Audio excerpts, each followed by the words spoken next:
Comment inciter les consommateurs à acheter des produits respectueux de l'environnement? Comment expliquer aux usagers qu'il faut trier ces déchets?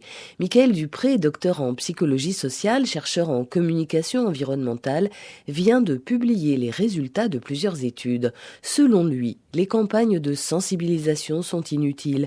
Elles ne feraient qu'informer sur ce que nous savons déjà. Aujourd'hui, la communication environnementale n'a plus à convaincre qu'il est important de préserver l'environnement. Toutes les personnes en sont aujourd'hui convaincues. Pour Michael Dupré, c'est en insistant sur les bénéfices que le discours environnemental a des effets. Les consommateurs vont agir si on leur promet une meilleure qualité de vie, du bien-être, un gain de temps ou d'argent. Les consommateurs ont aussi besoin de constater très concrètement les effets de leur comportement. Le principal obstacle, c'est l'absence de retour sur expérience.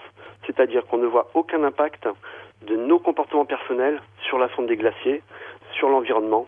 Si on prend la consommation de carburant, l'affichage en temps réel de la consommation du véhicule est un bon retour sur l'expérience. Et du coup, ça permet d'observer et de contrôler les effets de sa vitesse et de son comportement. Voilà pourquoi les compteurs dits intelligents qui font état de la consommation d'électricité ou d'eau en temps réel peuvent avoir un impact sur les usagers. Une étude montre que lorsque l'on communique aux ménages le poids de leurs poubelles, le volume des déchets diminue nettement.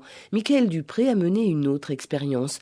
Comment inciter les gens à éteindre la lumière en sortant des toilettes publiques? Un simple panneau ne suffit pas, mais une stratégie plus fine s'est révélée efficace. On a expérimenté un autre mode d'affichage qui était que quand il rentrait, sur la porte, il était mis que 97% des Français sont sensibles à l'environnement.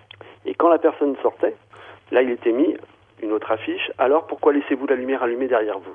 Et là on observe que les gens éteignent la lumière.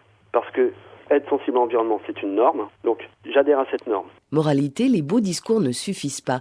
Nous changeons de comportement quand nous nous sentons impliqués, quand nous constatons les effets de nos actions ou quand nous en tirons des bénéfices.